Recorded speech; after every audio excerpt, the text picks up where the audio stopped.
Hey you guys, coming to you from a different room in my house because I'm bored. Um, anyway, I want to talk a little bit about rhetorical analysis. Again, surprise, surprise. And I wanted to talk about the article that you had to read for homework. So it's called Veganism, Bone Mineral Density, and Body Composition, a Study in Buddhist Nuns. If you read it, you know that it was really, really technical and probably harder to read.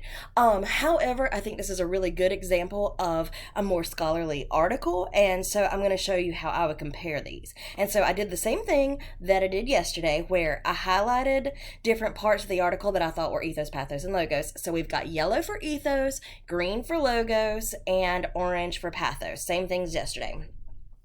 And I want to show you kind of what I did, but immediately, even on the first page, one of the things that we see is this builds credibility in a couple different ways.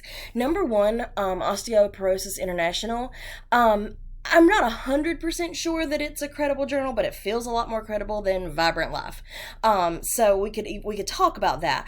I think the thing that makes me feel that it's even more credible though is this information down at the bottom. Because if we actually go to the bottom, here are the credentials of all of our authors. And so we have people who work at the Department of Rheumatology. We have people who work at Bone and Mineral Research Program.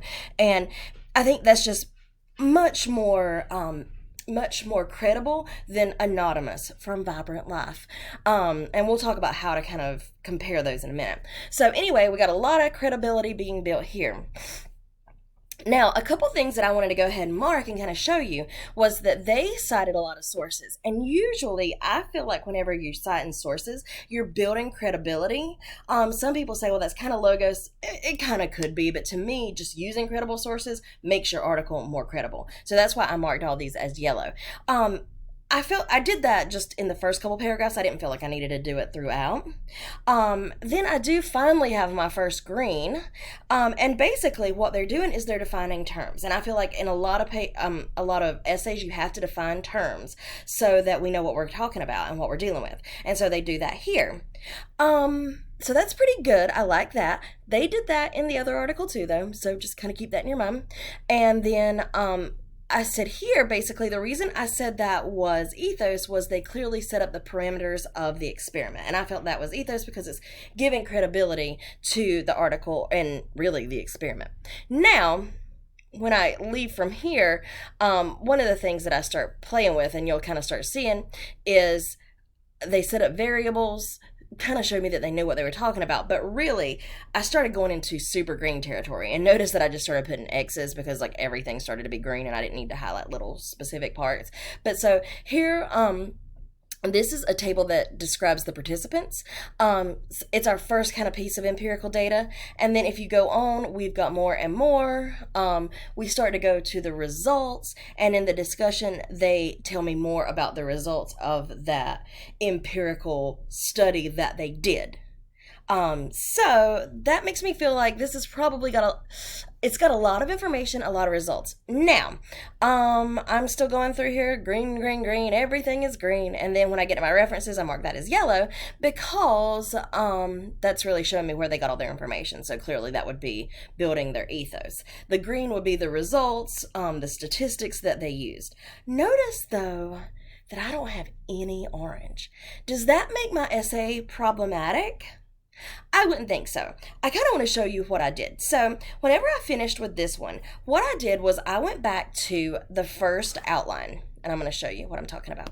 I went back to my first outline. And I decided instead of creating a new outline, I decided I'm just going to add on to the first one. So now I'm starting to build my whole essay. So notice that under A, the stuff that's not highlighted is what I did yesterday. The stuff that is highlighted is what I did today. So I want to go ahead and kind of get in here and kind of talk about what I saw. So my thesis that I wrote for the next one is while veganism and bone mineral density succeeds in ethos and logos, the reader struggles to make any real emotional connection to the piece. And that's true. But then still at the end of the day, if we have to say one is better than the other one, while the veganism and bone mineral density in Buddhist nuns is more boring, it's definitely more effective because it gives me more information, and it is totally void of conflicts of interest, special interest groups. So I would say it's definitely the more effective article. Um, Now you could argue that because it doesn't connect with the audience, it's not successful.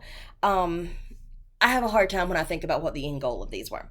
Okay, so then yesterday we talked about the rhetorical situation for the pop article. So now we go into the scholarly article, and I just kind of put who the our authors were of the piece and that their affiliations were listed.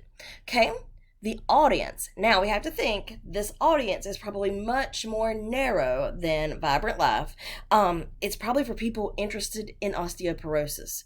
More specifically, diet and bone health. So that's a really kind of specific audience. I would say these are college educated and even more medical professionals, because there's a lot of terminology in there that I have no understanding of. So kind of keep that in your mind. And then their purpose, I think it was pretty easy to find their purpose to me. It shows that there was research and a study completed to prove that a vegan diet does not lead to diminished bone health. And they were surprised by it too. They mentioned that they were surprised by it. So I think that's kind of clearly what our purpose is. Now, if I were going to put this together, I almost think I could take this, and then I could take this, put it into one paragraph, and be done with that and move on. And I don't think I'd have to do a lot of changing. I think I'd have to do a little sentence transition, but that's it. So, moving on. This was the ethos that I did yesterday. And here's the ethos that I did for the scholarly article. I said there's a bunch of different ways that they build credibility. The qualification of the articles, I would probably list it out here, just because it'll make your paper better. But I didn't list it just because this was an outline. But so the qualifications of the authors, it was published in a peer-reviewed scientific journal, and then they do use the kind of conventional MRAD that we've talked about in your other paper, which was the introduction, methods, results, analysis, discussion. So kind of keep that in your mind as well. And then I said basically it also sets up the experiment, and so it kind of gives us a very kind of clear scope, and all of that builds credibility. So one thing that I went ahead and did was I went ahead and started making my comparison of the two articles. So I said the ethos in this article is much stronger than the unnamed author of Food to the Rescue. That should be capitalized. Sorry, you guys. Anyway, so then pathos. This would be the place where I would say I might have a little bit of trouble like getting enough to say.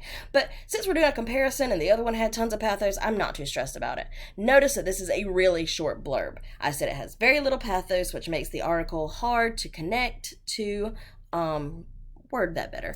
But it's dry, straightforward. I would almost say boring, full of jargon, and all of that stuff is bad pathos. I don't know if that makes it a bad article, but bad pathos. And then I would still say that Food to the Rescue uses more pathos and is a little bit more effective than our scholarly article. And it's okay. I mean, they can't win all the categories, so that's fine. And then our pop logos, that's what we did yesterday, and then our scholarly logos. And I would say that was effective. And probably what I would do is I would say there's the results of the experiments, and then I would show some of the results, and I would show how they fairly showed those results without bias. And I would say you have to use examples in your paper, but you don't have to do it in your outline. Okay, and so then my last sentence here, this article is definitely more effective than Food to the Rescue when it comes to using empirical data. The research was more specific and the variables were mentioned. And I would say that's a really good last sentence to move on to my next thing.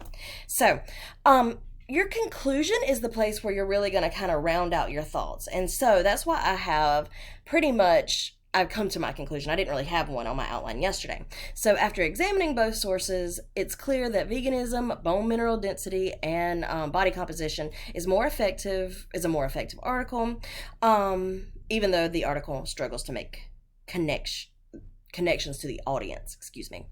But a bigger problem is we can't trust Food to the Rescue.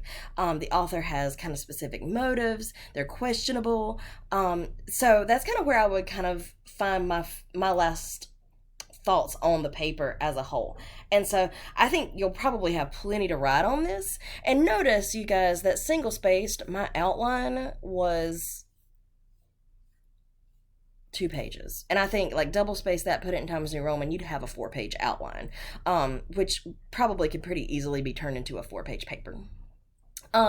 So you guys, I think next week it's spring break, yay! Next week I'm probably gonna try to have some Q&A sessions about this paper, because really this is where you're going to work on your paper. So I'm going to have some Q&A sessions via Zoom. If you want to kind of hop in on those, I'll send you some emails about that, but I think that would be a better way to work things. So what I would suggest now is make sure that you have gone through all the stuff that I've posted online and my videos, look at your homework, and then see what questions you have, and let's see if we can hit it together in a Zoom session. Okay?